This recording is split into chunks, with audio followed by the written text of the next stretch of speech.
নমস্কার বন্ধুরা, আজ আমি আপনাদের মেথি শাক রান্না করে দেখাবো। আর মেথির শাকগুলো আমি যেভাবে রান্না করছি বন্ধুরা, এইভাবে যদি রান্না করেন তাহলে কিন্তু মেথি শাক রান্না করে খাওয়ার পরে যে একটা তিতকুটে ভাব থাকে সেটা কিন্তু একদমই থাকবে না, আর সকলেই খুব পছন্দ করবে। এইভাবে যদি আপনারা শাক রান্না করে খান তাহলে দেখুন আমি কিভাবে রান্না করছি। এখানে আমি মেথি শাকগুলোকে ওর ডগাগুলো প্রথমে কেটে নিয়েছি। কেটে নিয়ে আমি ভালো করে 2-3 বার জল পাল্টে পাল্টে ধুয়ে নিয়েছি। তারপরে একটু জলে লবণ দিয়ে আমি 30 মিনিট মতন কিন্তু ভিজিয়ে রেখেছি। কারণ এইভাবে যদি লবণ জলে শাকগুলো ভিজিয়ে রাখেন তাহলে কিন্তু এর যে একটা তিতকুটে ভাব সেটা থাকবে না। এখন এই জল থেকে শাকগুলোকে তুলে নেব, তারপরে আমি রান্না করে ফেলবো। তাহলে আসুন বন্ধুরা, একটা লাইক দিয়ে দেখতে থাকুন। রান্নার জন্যে এখানে আমি একটা কড়াই গরম করে তাতে একটু সরষের তেল দিয়ে দিয়েছি। তেলটা কিন্তু গরম হয়ে গেছে। এখন আমি এর ভিতরে দিয়ে দেবো কয়েকটা বড়ি।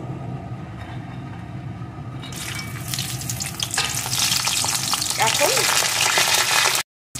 বড়িগুলোকে একটু লাল লাল করে ভেজে নেব।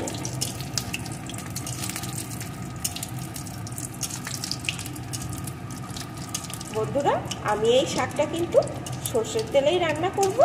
আপনারা যদি চান তবে সাদা তেলেও কিন্তু রান্না করতে পারেন।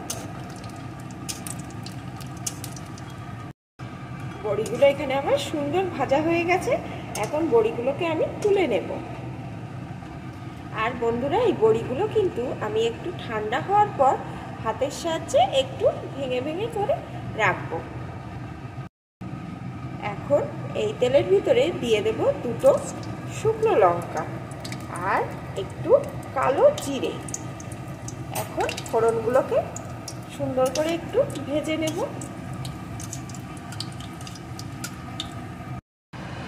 ফোড়নগুলো দিয়ে একটা সুন্দর গন্ধ বেরিয়ে আসছে। এখন এর ভিতরে দিয়ে দেব আমি একটা মাঝারি সাইজের বেগুনকে আমি টুকরো করে কেটে রেখেছিলাম, সেই বেগুনটা।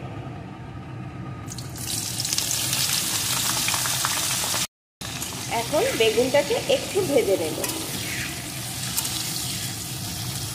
বন্ধুরা, শাকের পরিমাণ বুঝে আপনারা বেগুনটা দিয়ে দেবেন। আমার ওখানে 2 আঁটি শাক আছে, সেই বুঝে আমি একটা মাঝারি সাইজের বেগুন দিলাম।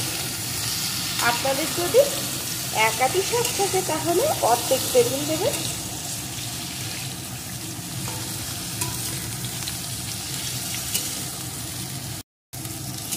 বেগুনটাকে আমি একটু ভেজে নিয়েছি। আর দেখুন বন্ধুরা, বেগুনটা কিন্তু সমস্ত তেলটাই টেনে নিয়েছি।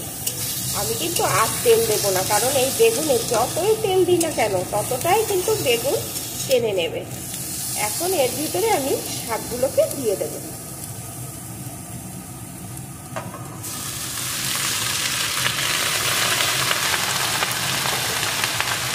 এখন শাকগুলোকে একটু নেড়ে নেড়ে রান্না করে নেব।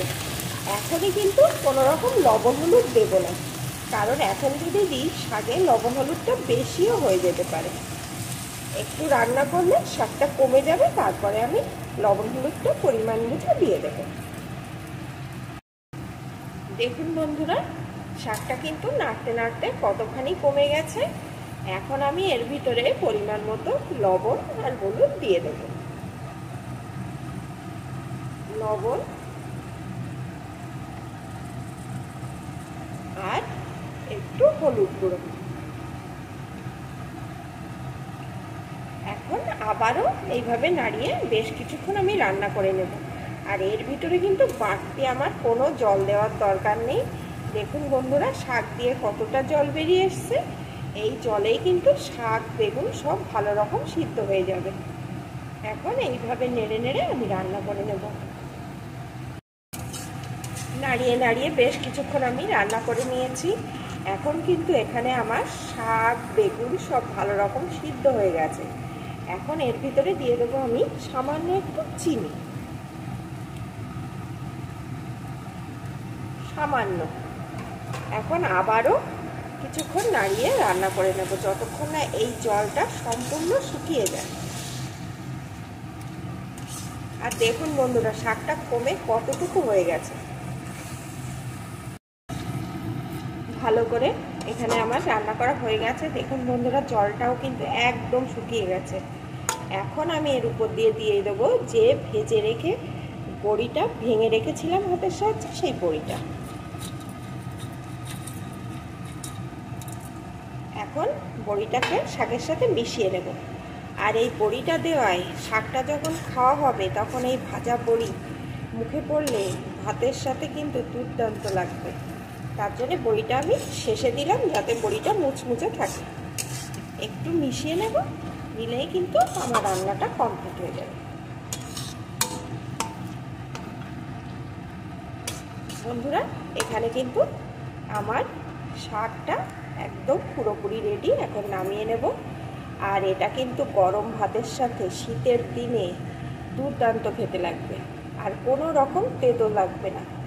অনেকে তেতোর ভয়ে মেথি শাক খেতে চায় না, বাচ্চা বড় সকলেই কিন্তু এইভাবে রান্না করে দিলে চেটে পুটে খেয়ে নেবে। তাহলে বন্ধুরা, আমার এই রেসিপিটি আপনাদের কেমন লাগলো অবশ্যই লাইক, কমেন্ট, শেয়ার করে আমাকে জানাবেন। এটাকে আমি এখন নামিয়ে নেব।